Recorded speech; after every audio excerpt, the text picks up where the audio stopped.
Zaho milaza aminao, teo afaka venao. Tsapanao ve fa mangirifiry ny fiainanao am'izao fotoana zao?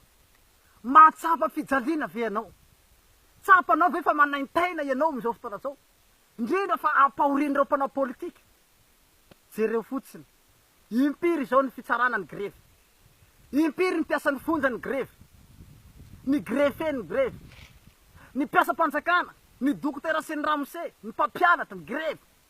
Fa nanina ny migrevy ohatran'izany? Matoa migrevy reo mahatsapa tsindry azo lena, mahatsapa tsy rarina, mahatsapa fa mitongilana ny fitondran'ny mpanao politika ary mamotiky tanindrazana, mamotiky firenena. Firy ny vahoaka malagasy ny grevy zay? Firy.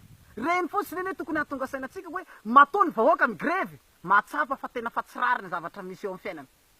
Ka izay mihitsy mahatonga ny sasany mitondram-bavaka hoe Jesosy eo, vonjeo zay, Jesosy eo, avoto zay, afao zay. Impiry rasolondray be nanoaka hira.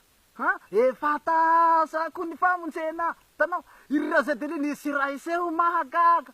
Ireny mpihirahira aby reny raha ianao Jesosy milatsaky kandida de hifidy zahay. Efa impiry ny artista mitaraina, ery tsy liva hoe Jehova vonjeny gasy, fa madaray mosary. Tanao, topandreo basy. Fa impiry ny artista zao mitaraina, mahatsapa, hoe mangirifiry, manaintaina, mijaly, vo tsindro azo lena.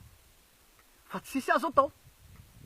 Ka izay mahatonga zaho milaza aminao hoe anio tonga ny famonjena.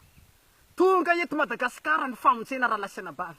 Tonga eto Madagasikara Jesosy Kristy hanavitsy any Madagasikara, hanavitsy ny firenenantsika, hanavitsy ny tanindrazantsika. Nahoana no enjehina, nahoana no ailikilika, nahoana no aratsina, nahoana no atao ambody tanana ohatran'izao.